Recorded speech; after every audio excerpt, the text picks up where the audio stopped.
മുഖ്യമന്ത്രി പിണറായി വിജയനും മന്ത്രിമാരും ശീതീകരിച്ച കോടികളുടെ നവകേരള ബസ്സിൽ യാത്ര ചെയ്തതും ജനകീയ പ്രശ്നങ്ങൾക്ക് പരിഹാരം കാണുമെന്ന് പറഞ്ഞിട്ട് അത് എവിടെയായെന്നുള്ള വിമർശനങ്ങളുമൊക്കെ കേരളം സജീവമായി ചർച്ച ചെയ്തുകൊണ്ടിരിക്കുമ്പോൾ ചുട്ടുപൊള്ളുന്ന വെയിലിനെ അവഗണിച്ച് പ്രധാനമന്ത്രിയുടെ റോഡ് ഷോയും മാധ്യമങ്ങൾ ചർച്ചയാക്കിയിരിക്കുകയാണ്. തൃപ്രയാറിൽ നിന്നും വലപ്പാട് വരെ ജനങ്ങൾക്ക് അഭിവാദ്യം അർപ്പിച്ചിരിക്കുകയാണ് പ്രധാന സേവകൻ. റോഡ് ഷോയിൽ ജനങ്ങളെ അഭിവാദ്യം ചെയ്ത് പ്രധാനമന്ത്രി നരേന്ദ്രമോദി തൃശൂരിൽ വീണ്ടും താരമായി. തൃപ്രയാറിൽ നിന്നും വലപ്പാടിലെ ഹെലിപാഡ് ഗ്രൗണ്ട് വരെയാണ് റോഡ് ഷോ നടന്നത്. വലപ്പാടിൽ നിന്നും പ്രധാനമന്ത്രി കൊച്ചിയിലേക്ക് തിരിച്ചു. ആയിരക്കണക്കിന് പേർ പ്രധാനമന്ത്രിയെ കാണാനായി നഗരവീതിയിൽ തടിച്ചുകൂടിയിരുന്നു. പുഷ്പവൃഷ്ടി നടത്തിയാണ് ജനങ്ങൾ പ്രധാനമന്ത്രിയെ സ്വീകരിച്ചത്.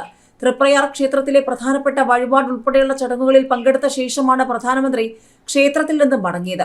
പൊള്ളുന്ന ചൂടിനെ പോലും വകവയ്ക്കാതെ തുറന്ന വാഹനത്തിൽ നിന്നും പ്രധാനമന്ത്രി ജനങ്ങളെ അഭിവാദ്യം ചെയ്തു. പ്രധാനമന്ത്രിയുടെ ക്ഷേത്ര ദർശനമുണ്ടെന്നറിഞ്ഞ അതിരാവിലെ മുതൽ സ്ത്രീകളും കുട്ടികളും ഉൾപ്പെടെ നിരവധി പേരാണ് പ്രധാനമന്ത്രിയെ കാണാൻ തൃപ്രയാറിലെത്തിയത്. ഇതിനിടെ ഇന്ന് സൗഭാഗ്യത്തിന്റെ ദിനമെന്ന് പറഞ്ഞുകൊണ്ട് എല്ലാ മലയാളികൾക്കും മലയാളത്തിൽ നമസ്കാരം പറഞ്ഞുകൊണ്ട് പ്രധാനമന്ത്രി 3 വമ്പൻ പദ്ധതികൾ കൂടി കേരളത്തിൽ യാഥാർത്ഥ്യമാക്കിയിരിക്കുകയാണ്.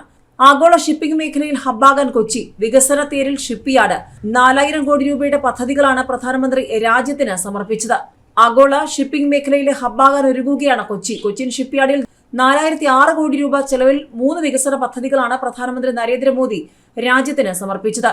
കൊച്ചി തുറമുഖ ട്രസ്റ്റിൽ നിന്ന് എറണാകുളം വെല്ലിംഗ്ടൺ ഐലൻഡിൽ പാട്ടത്തിനെടുത്ത 42 ഏക്കറിൽ 970 കോടി രൂപ ചെലവഴിച്ച് നിർമ്മിച്ച ഇന്റർനാഷണൽ ഷിപ്പ് റിപ്പയർ ഫെസിലിറ്റി, തേവരയിൽ 1800 കോടി രൂപ നിക്ഷേപത്തിൽ സജ്ജമാക്കിയ പുതിയ ഡ്രൈഡോക്ക്, പുതുവൈപ്പിനിൽ 1236 കോടി രൂപ ചെലവിൽ നിർമ്മിച്ച ഇന്ത്യൻ ഓയിൽ കോർപ്പറേഷന്റെ ഇറക്കുമതി ടെർമിനൽ എന്നിവയാണ് പ്രധാനമന്ത്രി രാജ്യത്തിന് സമർപ്പിച്ചത്.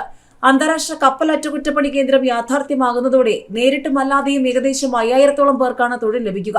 കപ്പലുകളുടെ അറ്റകുറ്റപ്പണികൾക്കായി ചൈന, മലേഷ്യ, ഇന്തോനേഷ്യ തുടങ്ങിയ രാജ്യങ്ങളെ ആശ്രയിക്കുന്നത് ഒഴിവാക്കാനും സാധിക്കും.